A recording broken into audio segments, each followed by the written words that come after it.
అందరికీ నమస్కారం. ఈరోజు కథ జాబిల్లి కోసం పార్ట్ 36 రచించిన వారు శాలిని గారు. ఇక కథలోకి వెళ్ళిపోదాం. ప్యూన్ వచ్చి అను కోసం మహారాజ్ వచ్చారని చెప్పడంతో అను కార్తీక్ దగ్గర నుంచి వెళ్ళిపోతుంది. మహారాజ్ పేరు వినగానే కార్తీక్ గుండెల్లో అలజడి మొదలైంది.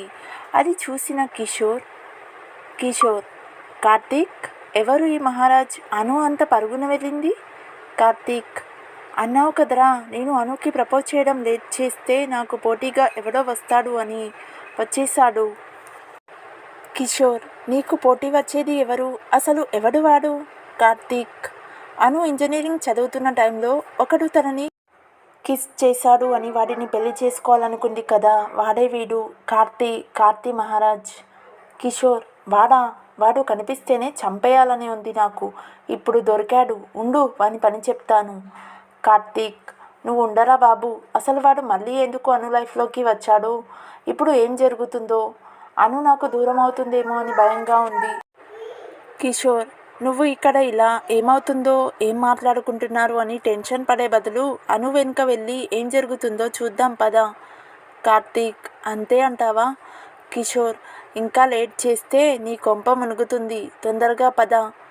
కిషోర్, కార్తీక్ ఇద్దరు అను వెనుక వెళ్తారు. అను వెళ్ళి కారిడార్లో ఉన్న కార్తీ మహారాజ్ని కలుస్తుంది. అను, హే తాడి చెట్టు. మహారాజ్, హాయ్ ఫైర్ బ్రాండ్, ఎలా ఉన్నావు? అను, బాగున్నాను, నువ్వేంటి ఇక్కడ? మహారాజ్, నీకోసమే. అను, వావ్, నాకోసమా? ఏంటి విషయం? ఉండు నేను గెస్ చేస్తాను. రౌడీలా ఉండే నువ్వు ఇంత స్మార్ట్గా మారిపోయావంటే ఖచ్చితంగా మ్యారేజ్ ఫిక్స్ అయి ఉంటుంది. నన్ను పెళ్ళికి పిలవడానికి వచ్చావా? మహారాజ్, కాదు, నేను నీతో మాట్లాడాలి.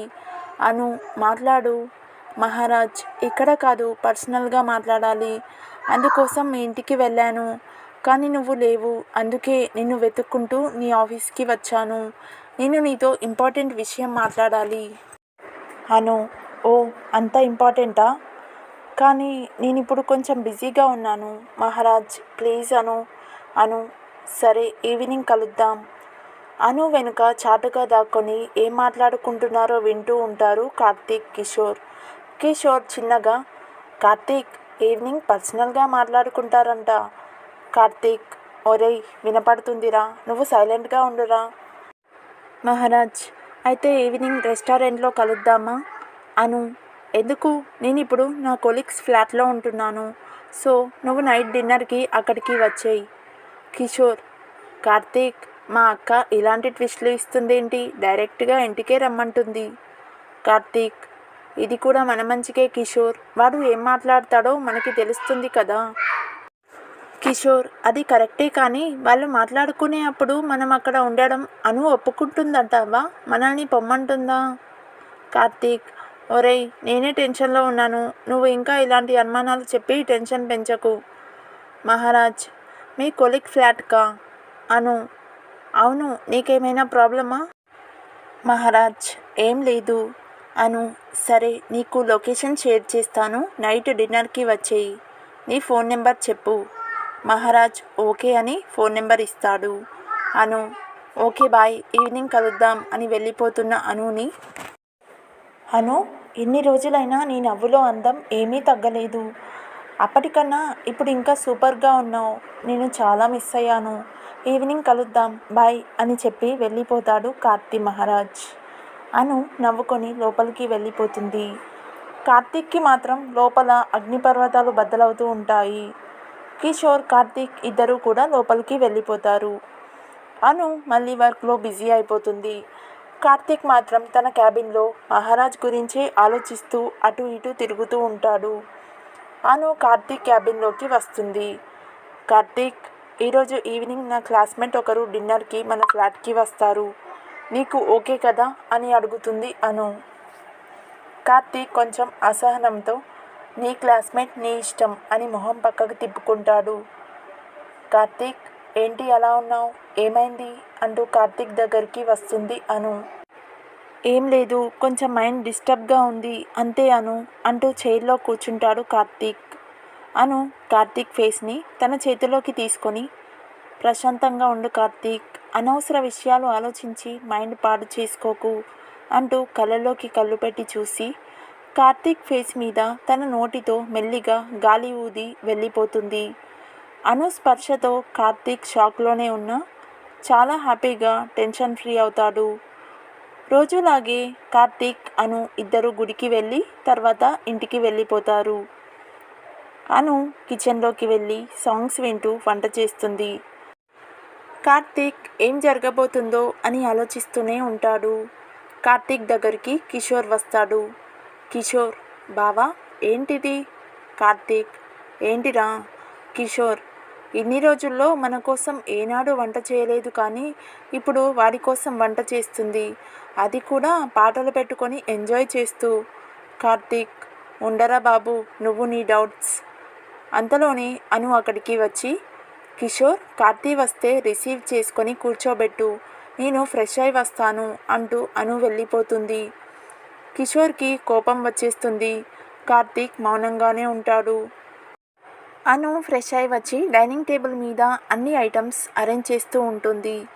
కాలింగ్ బెల్ మోగటంతో అను వెళ్ళి డోర్ ఓపెన్ చేస్తుంది. ఎదురుగా కార్తీ రెడ్ రోసెస్తో నిలబడి ఉంటాడు. ఆ రెడ్ రోసెస్ని అనుకి ఇస్తాడు కార్తీ. హే, నీకు ఇంకా గుర్తుందా నాకు రెడ్ రోసెస్ అంటే ఇష్టమని? థ్యాంక్ యూ, లోపలికి రా అంటూ కార్తీని లోపలికి తీసుకెళ్తుంది అను. కార్తీ మహారాజ్కు కార్తీక్ని కిషోర్ని పరిచయం చేస్తుంది. మహారాజ్ కొంచెం షాక్ అవుతాడు. అను ఇద్దరు అబ్బాయిలతో కలిసి ఉండడం ఏంటి అని. అను అందరినీ డిన్నర్కి పిలుస్తుంది. కిషోర్ కార్తీక్ పక్కన కూర్చోబోతే వద్దు అని చెప్పి కిషోర్ని కార్తీ మహారాజ్ పక్కన కూర్చోమంటుంది అను. తను మాత్రం కార్తీక్కి ఎదురుగా కార్తీక్ పక్కన కూర్చుంటుంది. డైనింగ్ టేబుల్ మీద ఐటమ్స్ చూసి షాక్ అవుతాడు కార్తీక్. అను ముగ్గురికి వడ్డించి కూర్చుంటుంది. కార్తీక్ అనుకి తినిపించడానికి ఆలోచిస్తూ ఉంటాడు. కార్తీక్, ఏం ఆలోచిస్తున్నావు? నాకు ఆకలి వేస్తుంది అంటూ అను గోలగోల చేస్తుంది. ఆ మాటతో కార్తీక్ ఆలోచనలు పక్కన పెట్టి అనుకి తినిపించడం స్టార్ట్ చేస్తాడు. అది చూసిన కార్తీ మహారాజ్కి నోటి మాట రాదు. కిషోర్ మాత్రం, అమ్మో ఈ అను అక్క ఏం చేస్తుందో ఏమీ అర్థం కావడం లేదు అనుకుంటూనే ఫుల్గా ఫుడ్ లాగించేస్తాడు. అనుకి తినిపించిన తర్వాత కార్తీక్ తింటాడు. అందరూ డిన్నర్ చేసి కూర్చుంటారు. అను, ఇప్పుడు చెప్పు తాడి చెట్టు, ఏంటి విషయాలు? మన ఫ్రెండ్స్ ఎలా ఉన్నారు? మహారాజ్, అందరూ బాగున్నారు. అను, ఇంకా? మహారాజ్, నేను నీతో పర్సనల్గా మాట్లాడాలి. అను, అందుకే కదా ఇంటికి పిలిచాను నిన్ను. మహారాజ్, కరెక్టే కానీ ఇది మన ఇద్దరికీ సంబంధించిన విషయం, అందుకే అంటూ కిషోర్ కార్తీక్ వైపు చూస్తాడు. మహారాజ్ అర్థమైందని చెప్పి Kishore, if you don't mind అని అనగానే కిషోర్, పర్లేదక్క అంటూ కార్తీక్ రా వెళ్దాం అంటాడు. కార్తీక్ కూడా లేచి వెళ్ళబోతుంటే అను కార్తీక్ చేయి పట్టుకుంటుంది. కార్తీక్, నువ్వెక్కడికి? ఇక్కడే ఉండు. కిషోర్, నువ్వు వెళ్ళు అంటుంది అను. కార్తీక్, కిషోర్, మహారాజ్ ముగ్గురు షాక్ అవుతారు. కిషోర్ మాట్లాడకుండానే బయటికి వెళ్ళిపోతాడు. కార్తీక్ ఇంకా అక్కడ ఉండడంతో మహారాజ్ మాట్లాడడానికి ఆలోచిస్తాడు. అది అర్థం చేసుకున్న కార్తీక్, అను నేను బాల్కనీలో ఉంటాను, మీరు మాట్లాడుకుంటూ ఉండండి అంటూ కార్తీక్ బాల్కనీలోకి వెళ్తాడు. అను, ఇప్పుడు చెప్పు తాడి చెట్టు, పెళ్ళి అయిందా? ఎంతమంది పిల్లలు? మహారాజ్, కాలేదను, పెళ్ళి చేసుకోవాలని నీ దగ్గరికి వచ్చాను. అను, నా దగ్గరికి ఎందుకు? మహారాజ్, అను నాకు తెలుసు నీకు ఏదైనా సూటిగా మాట్లాడితేనే ఇష్టమని నాకు తెలుసు, అందుకే సూటిగా చెప్తున్నాను, నిన్ను పెళ్లి చేసుకోవాలి అనుకుంటున్నాను. ఆ మాటతో ఒక్కసారిగా కార్తీక్ గుండెల్లో రాయపడినట్లు ఫీల్ అవుతాడు. ఇంతకీ మహారాజ్ ప్రపోజల్కి అను ఒప్పుకుంటుందా? ఏం జరగబోతుందో నెక్స్ట్ పార్ట్లో చూద్దాం. If you like this video, please like, share and subscribe to my YouTube channel. Thank you.